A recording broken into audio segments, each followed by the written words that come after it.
And it's cool because it's like so anonymous, you know, kind of. And I don't have to worry, you know. I don't understand that concept either. Like, when did I learn to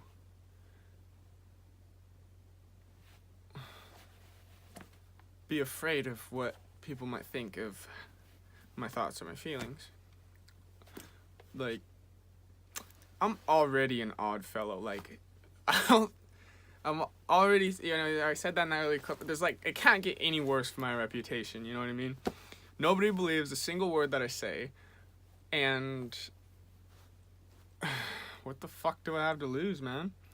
And I don't, and but here's my thing, though, about why it's very difficult for me to, I don't want to burden somebody with my burdens, you know? Me and my mom talk about problems and stuff like that, like, she talks about her cares of the world, and I her, and my sister sometimes, and my brother, but even then, it's like, the same thing with my friends, it's like, just a piece, you know? And, okay, motherfucker, okay, back to what we were talking about, what I was started to talk about. I really don't know how to feel, though, or how to, what to think.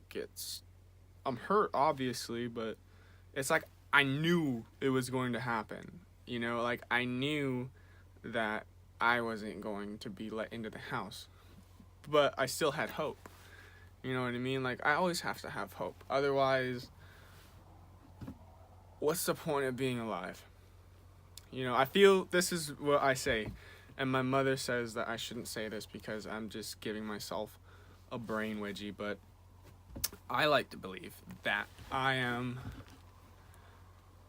the most optimistic cynic and the most cynical optimist. Yes, it can exist. Like, for example, I really do think that I'm gonna end up alone, you know, like, and I know that's so, everybody's like, oh, everybody always has that fear and everything. I'm not afraid of it. Like, by alone, I mean, I'm always gonna have friends, I'm always gonna have people I love hanging around, so that is more than enough for me. Like I said, I don't need much, and you can't have everything, you know, like, I feel like I'm a pretty, like, I'm a gifted and blessed person, truly, you know. I have, you know, I was raised by both parents. I stayed married.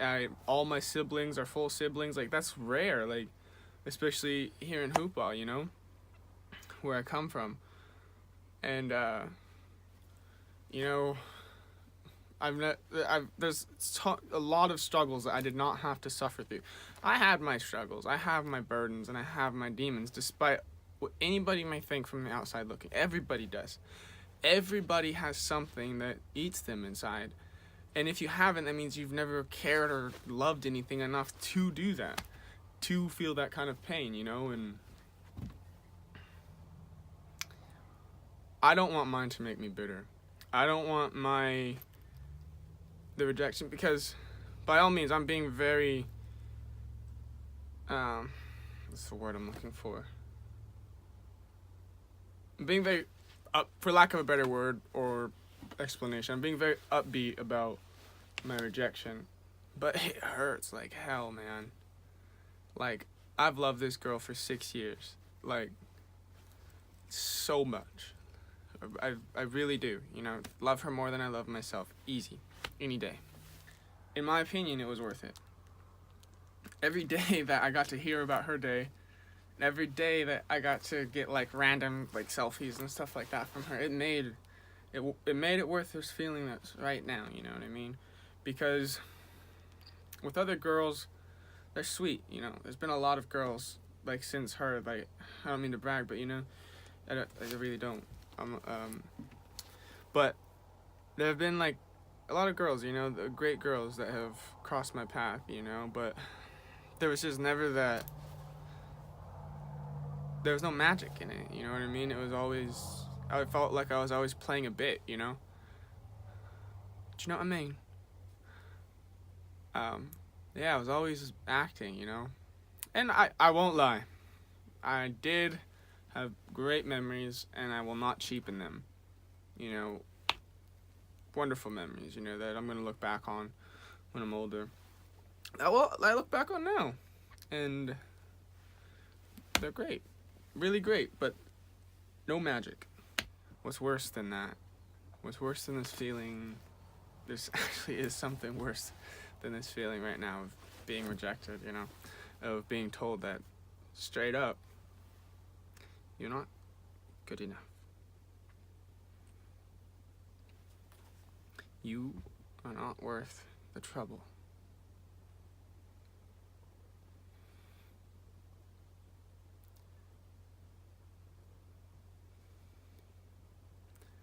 That hurts. That's bad. Really bad. But there's something worse than that.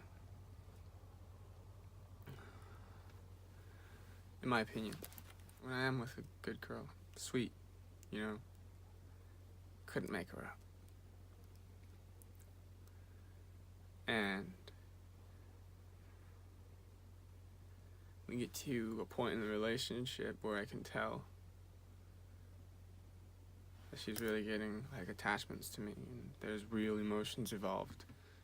What hurts worse than what I just described is not being able to reciprocate, you know, not being able to give that back to them, or, you know, and I can only act, and I can't even describe the sadness I feel after I have sex with them, and they're just laying there on my chest, you know, running their fingers like up and down, just kissing me, being sweet, you know, like just, I can tell that the magical moments that I had with that girl, the first girl that I loved for half a decade, she's having those magical feelings in those moments, while I'm not there, you know? Like, I'm there, but I'm not there. And I don't want to disrespect them by saying I feel sorry for them, but it's just this sadness, you know? Like,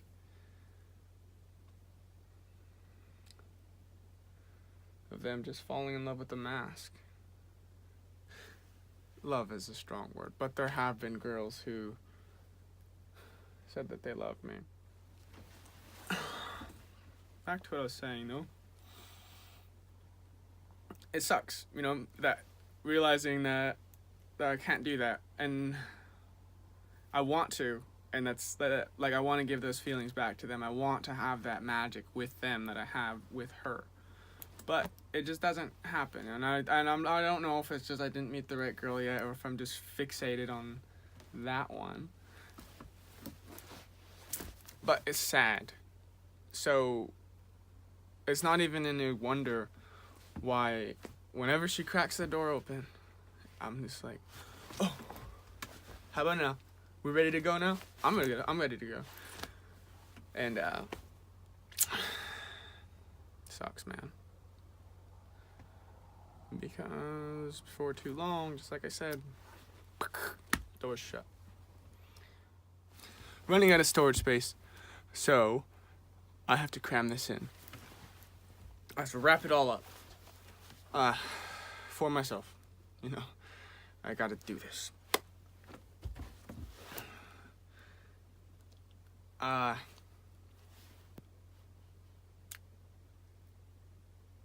What's important to know that I would like to convey is that as bad as it hurts, you know, I am going to do something very healthy with it. At least I think. I'm gonna make these videos and I'm gonna write and kind of use it as a kick in the ass to also, yeah, memory. So I really do have to take all of these shits I've been recording and upload them to YouTube. I am so pissed at myself though, because I thought that I had all this great footage, because look around my house real quick. No, it's not. I'll do that. I'll do that separate video. I'll show you my house like after I clean it up. If you can call it a house, I call it a bum camp. It's my little hole in the ground. No, anyway, so I had all this really great footage from the beginning to start, from clearing all the land that my little love shack is on, and everything. Like, it was cool. It was a totally sick ass documentary. But I had it all cut up and edited up. I had the music cues, everything. But my dumb ass didn't save it. I thought if it was on iCloud, not iCloud, but on iMovie, that all cut up and everything, I could delete the other stuff, because what it was like I'd have like 40 minutes of footage and then only end up using like 2 minutes of it tops, and a lot of cases. So like I was really wanting to free up space on my phone, because that's all I have. That's my camera. I bought a video camera, but my cell phone is way better than that camera. Audio, everything. Anyway, so I really do have to upload this on YouTube. But to wrap up what I was saying, hurts like hell, really does. I'm being chipper about it because I choose to. I don't want to be crying in my beer and everything like that. Like,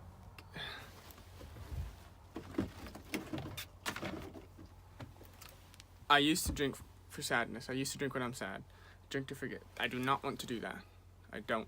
I want to do things like this vlog, and write about it and stuff. Back to what I was saying. I could curl up in a ball right now and cry about this. I really can. That's how I feel. But I'm not going to. And I guess what I'd like to wrap it up and say to anybody that watched this that can like relate to being picked up and then put down, and picked up and put down, I would impart some wisdom with you that a preacher named T.D. Jakes, Bishop T.D. Jakes, imparted to me. Those who left me could not stay, and those who stayed could not leave me. And if somebody can love you and leave you, don't stop them. It hurts. It really does hurt, and it sucks, and it's a tough thing to try to get through but what I would say is take that advice, Actually take it. Instead of looking down and crying about that one person, no matter how much you love them. I love that girl so much, I would go against the entire world for her. I would see it burn if she told me that that's what I had to do to be with her. So much. But instead of fixating on that one person, take a look around at all the great people that are around you. Like what I said about being alone. I choose to believe that my yellow umbrella's out there somewhere, I really do, that I'm going to have my own Farhampton moment. And those of you who get that reference, I love you. I hope you have a great life. I hope all of you do. I really do. I don't want to be one of those cheesy vloggers and stuff like that, but I hope you can relate to me in some sort of way. And I hope that I can look like a fool and, and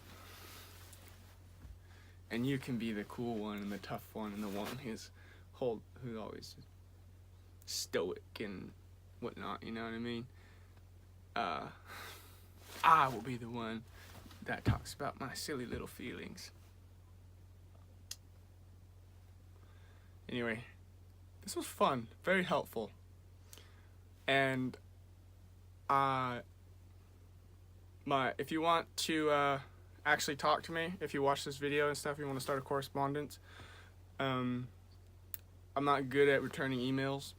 I'm good. I'll check them, but longhand letters. Let's be pen pals, okay? Wherever this video reaches to, in all the corners of the world, it's going to.